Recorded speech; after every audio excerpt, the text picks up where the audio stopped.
Hey folks, this is the one and only Warwolf howling out at you, and I am here with an admittedly late review for AEW's Dynamite for May the 17th, 2023.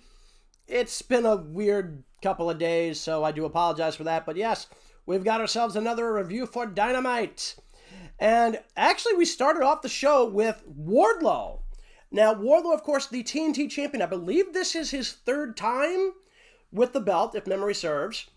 And, of course, we know a couple of weeks ago that we got a challenge thrown out to Wardlow by Christian Cage. And it was by this man, Christian Cage, who we thought, okay, he's going to put Luchasaurus in there. No, he's putting himself into that whole match, which we know is apparently, I think this is happening at Double or Nothing. And that kind of fits because at this point, that kind of seems like where he's going at this point. But I will give credit for this moment. This was absolutely gorgeous. Luchasaurus picking up Wardlow for a chokeslam on the ladder. And honestly, I love that they're setting him up potentially as a major threat in the future. I do think he's going to get involved at some point in the title match between Christian and Wardlow. Whether or not it's going to be successful in getting the belt onto Christian, we don't know yet. After that, we kind of get this tag match between Orange Cassidy and Darby Allin versus Big Bill and Lee Moriarty. I got to admit, this is probably one of the most interesting aspects of the whole freaking show is literally, I wasn't able to get a screenshot of it, but literally, this is the first time I've ever seen anybody tag somebody in with their foot. It's also probably the first time I think I've ever seen a referee even allow something like that. I don't think it's ever been tried before, but there you go. We got this one moment where literally we were getting a chant of one. I'm not sure what the hell that was all about. There was a gorgeous move there, and I mean, I do have a screenshot for this, but it's kind of blurry, where we have a double superplex, where Darby and Orange Cassidy teamed up to superplex Lee Moriarty off the top rope. I was very impressed with that. We get a coffin drop by Darby near the end of the match, who then uses a headlock pin to defeat Big Bill and Lee Moriarty. This was a direct shot to MJF because MJF, of course, was, making fun of the idea that, oh, hey, I managed to beat him with a headlock takedown. Of course, this was due to the use of the Dynamite Diamond Ring, and that was about a year and a half ago. But moving away from that, we got a great brawl here between the BCC and the Young Bucks. And, this kind of makes a certain amount of sense because we are talking about this ongoing feud that's been going on between these guys, and we don't really know what started it. We got that whole thing with Don Callis, and of course, his betrayal of Kenny Omega. And, I mean, that was pretty crazy in and of itself. Then we get a backstage promo from Wardlow. He's asked, like, hey, are you going to be ready for, Double or Nothing? How are you feeling? And he's like, I'm ready. I'm set to go. Arn Anderson comes out and goes, like, what are you prepared to do? And he's like, you watch and see what I'm prepared to do. So, yeah, no, that's pretty cool.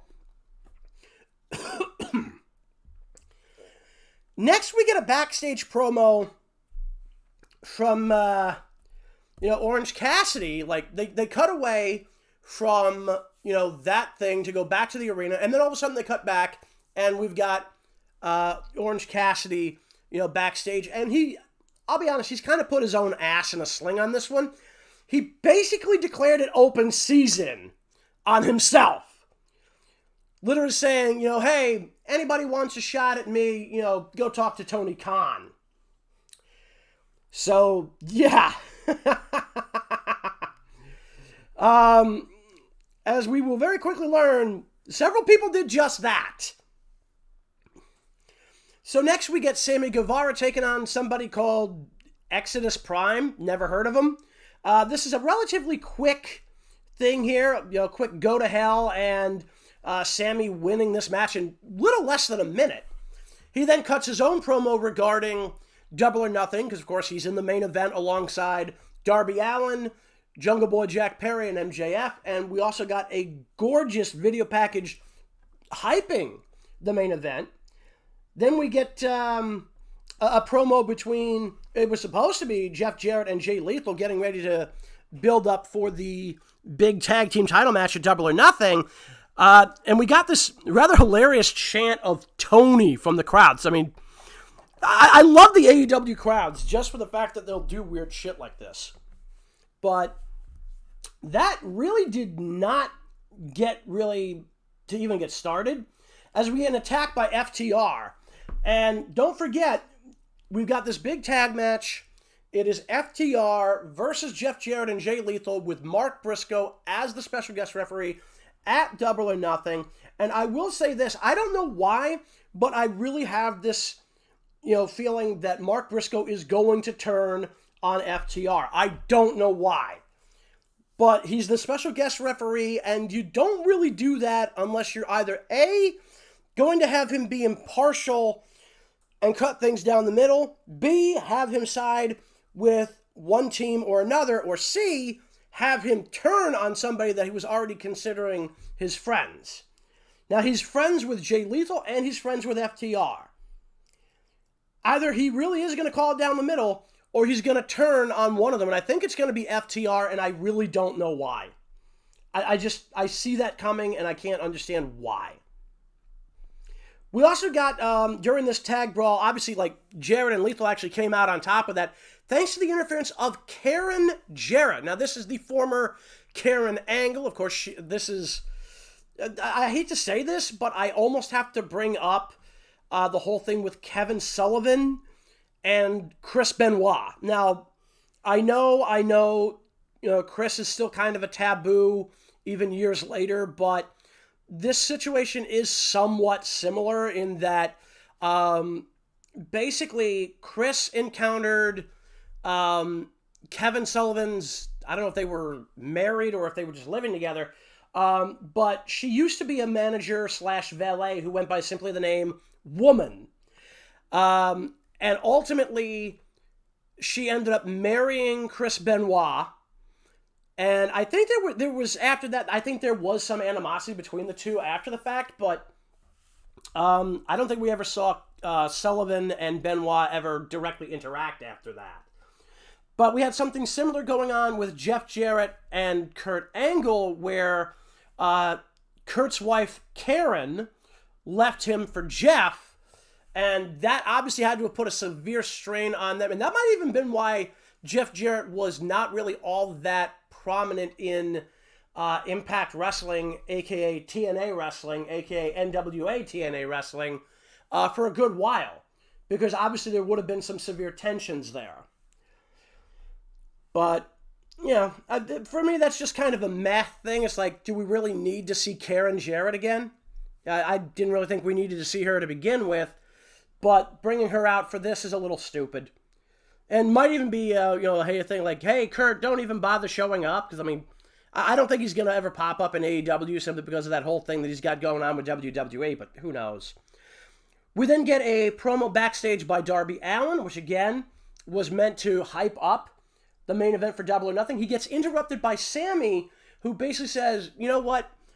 Despite our differences, I still respect you.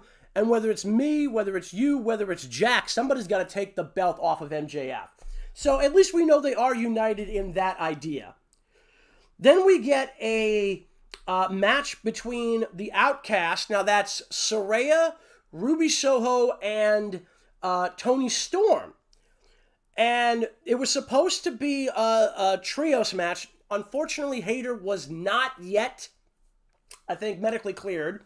So this ended up being Britt Baker and Hikaru Shida having this match against, I think it was Tony and Ruby. I'll have to go back and double check. But I believe that was it. We haven't really seen Saraya get in the ring all that much since her first match back with Britt. I'm not sure what that's all about.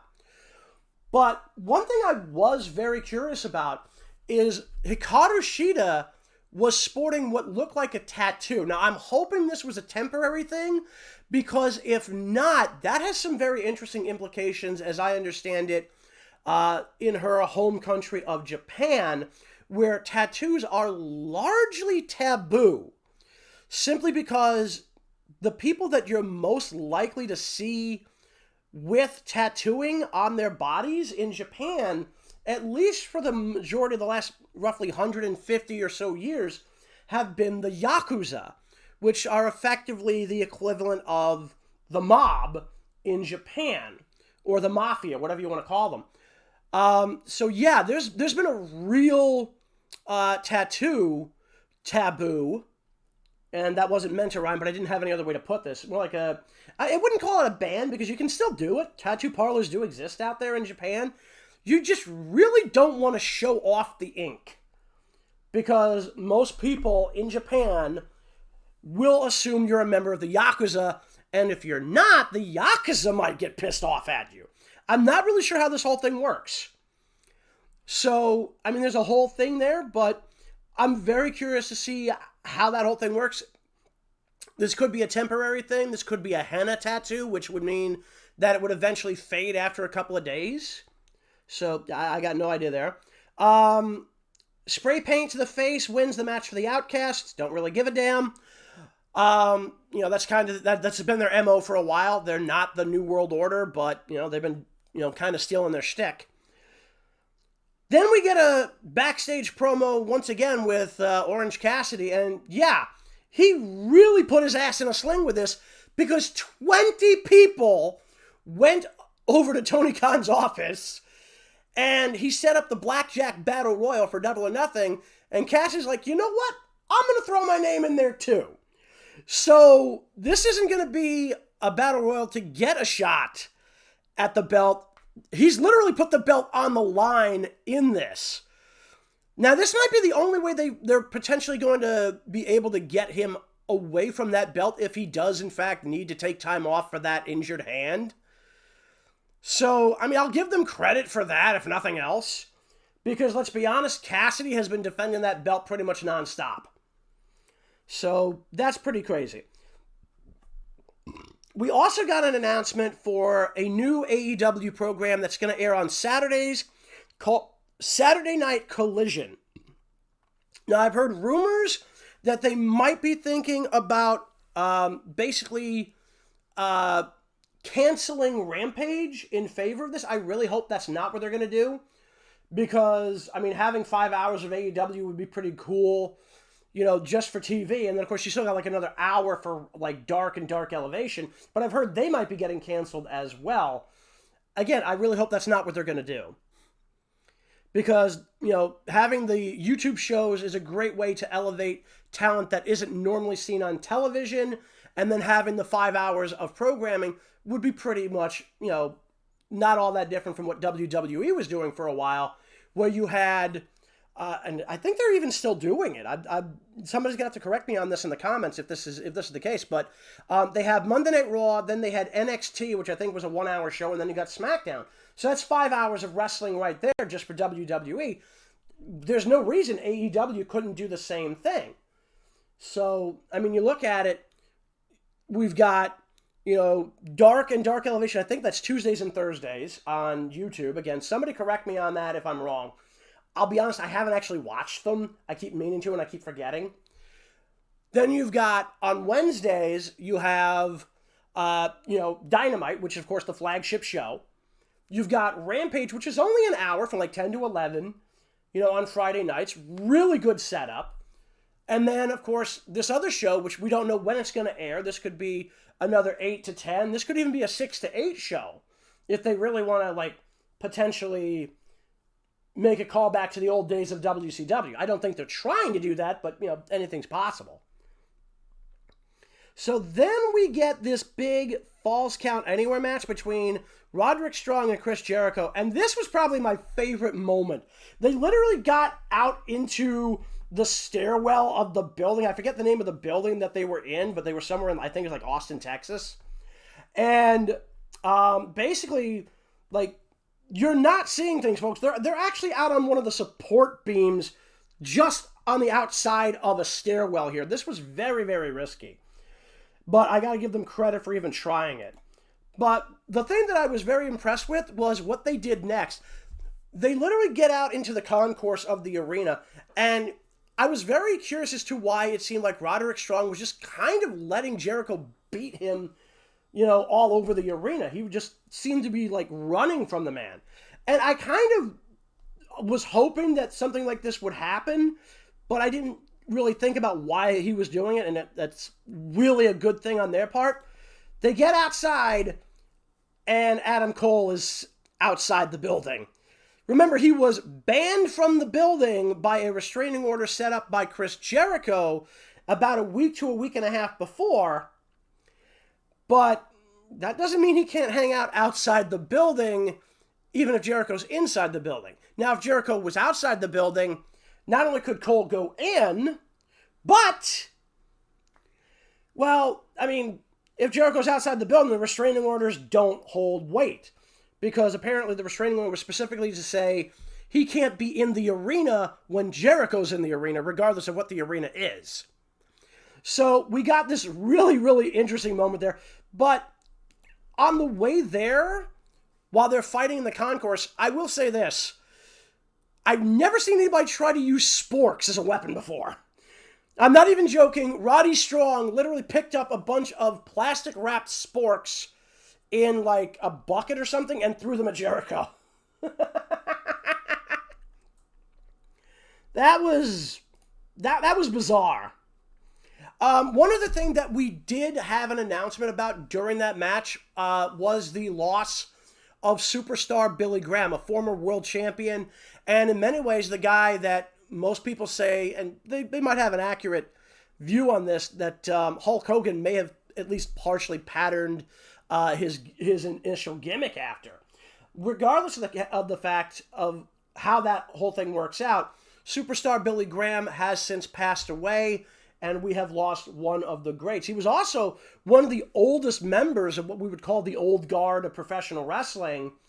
He was active just before Hulk Hogan really exploded onto the scene in like 77 or 78, whatever the hell it was. And, again, Hulk Hogan may, in fact, be somewhat, have been paying an homage to this guy. Regardless of whether or not that was the case, he certainly had a similar look. And many people say that he was patterned on superstar Billy Graham. Whether or not he was, I don't know. But again, our condolences to the family of superstar Billy Graham. One thing I do want to point out is we got a Y2J chant during this match. I haven't thought about that nickname in a long time. I don't think any of us have, because Jericho hasn't used it in a long time, largely because the whole Y2J thing was pretty much part and parcel of his gimmick in WWE. Doesn't really stop anybody from still referencing it, but whatever. Again, I don't know if I had the screenshot of it, but basically Jericho got pinned basically in like a tree stump area where basically there was like, I don't know if it was like dirt or whatever the hell it was, but he got pinned in the dirt. It was very weird. So, next, we get Roosh from La Faction de Ignobles. I'm never going to be able to pronounce that right, so don't ask. I'm just going to call them LFN at this point. Roosh's opponent, none other than Jungle Boy Jack Perry. And this was a great match in and of itself. Jungle Boy Jack Perry, Jungle Jack Perry, whatever you want to call him. I've heard them call him Jungle Jack once or twice. I could use it. It's a very effective way to say it because his full gimmick name is kind of a mouthful. But either way, Jungle Boy versus Roosh, you'd think it'd be a mismatch simply because Roosh is a lot more powerful physically because he has a better build, but Jungle Boy kept pace with him. And he also pinned him with a roll-up and even used the tights, which is kind of interesting. I was very curious to see that. The referee didn't see it. I don't even know if the commentators even call out on it. I think they might have, but either way, it was very interesting to see that he basically rolled up Roosh for a win with a schoolboy and apparently had the tights. We get a brief appearance by MJF, who is obviously looking very, very, upset and salty. And basically, this happened after we had Darby Allin and Sammy Guevara pop up to help Jungle Boy after he gets attacked after the match by Roosh and Preston Vance, the former number 10 of the Dark Order. Right after that, we got a challenge from Toni Storm to Jamie Hayter for the women's belt at Double or Nothing. That was later confirmed as something that was going to happen, actually. So I believe that is set for Double or Nothing. I'll have to double check that tonight, but I believe that is the case. We then get Ricky Starks versus, I believe it was Juice Robinson. Yeah, no, it was Jay White, excuse me. So, about a week and a half ago, we got Ricky Starks versus Juice Robinson. He won that match. This was a great follow-up. I say a week and a half ago because, literally, it's been like it's been officially 3 weeks, so let's call it what it is here. So, either way, this was a great match. Ultimately, Starks got himself deliberately DQ'd. But again, I don't really think he gives a damn. His whole point was just he wanted to just get some kind of revenge on Jay White. He didn't care about losing. He just wanted to beat the hell out of him. So that's how that whole thing came out. Then we got to what was really the biggest event of the night. And that's, of course, Don Callis coming out to talk about why he betrayed, Kenny Omega and everything. And he basically did start running his mouth. Kenny showed up, and the Blackpool Combat Club attacked him up on the ramp. The Young Bucks popped up, and we got a massive brawl there, but it was, again, 4-on-3. So you would think, obviously, the odds are in the Blackpool Combat Club's favor. Not so much as the Hangman, Adam Page, pops up, and the Elite are reunited. Now, you might be waiting, really? The Elite are reunited? I thought they were already united with Kenny Omega and the Young Bucks. What a lot of people may not be aware of, if they have only just recently started watching AEW, is that Adam Page was originally part of the group. And in fact, he and Kenny, I believe, I've got to double check this, but I believe at one point they were the World Tag Team Champions of AEW. And in fact, they lost the belts to the Young Bucks. So, Page comes out, and he then makes a massive challenge for Anarchy in the Arena. Now, this is basically a match that grew out of the Stadium Stampede concept, which is basically just, it's a massive brawl where falls count anywhere in the building, and you're going to have more than one referee. In fact, you're probably going to have at least 4 of them, because you've got 8 guys who could go anywhere in the arena while beating the living hell out of each other. And the object is to get either a pinfall or a submission, and it doesn't matter where it happens in the arena. We saw this with Stadium Stampede. We've seen Anarchy in the Arena at least once, and I believe that was the Inner Circle versus the Pinnacle. Actually, no, I think that was after that one, because that was the second Stadium Stampede. I forget what the first Anarchy in the Arena match was, but either way, like, if you've seen the Stadium Stampede matches, just picture the same thing with just Anarchy in the Arena, meaning they don't have to go out to a football stadium first. Not that that was a bad idea, by the way. I mean, they had the time and effort to do it, so why not? So Anarchy in the Arena, I don't know if this is going to be the big main event for the show. I would think not, because again, they've been building up that big Fatal 4-Way. I think they're going to do that as a midpoint of the show, simply because they really want to get people hyped for the second half of the event. And they've got a lot of great matches lined up for this show. We'll have to wait and see exactly how they handle this, because again, I mean, they could do Anarchy in the Arena last. But depending on how good the Fatal 4-Way is, and I think it's going to be really good considering the 4 men involved, that might be a hard act to follow. then again, the Elite and the BCC are no strangers to putting on great matches, so they could even overshadow the Fatal 4-Way. So maybe they'll do Anarchy in the Arena first, and then bookend the show with the main event being the Fatal 4-Way between the Pillars. I have no idea.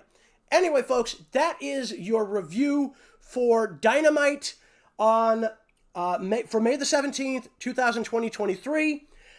Later this week, actually, as a matter of fact, I'm hoping this Friday, and if not, then definitely this Saturday, I'm going to put up a review finally for an anime, and it will in fact be Tiger Mask Double. Now, this is an older anime from like 2016 or whatever the hell it is. And it is wrestling related, so I figured, what the hell, great way to do my first ever anime review.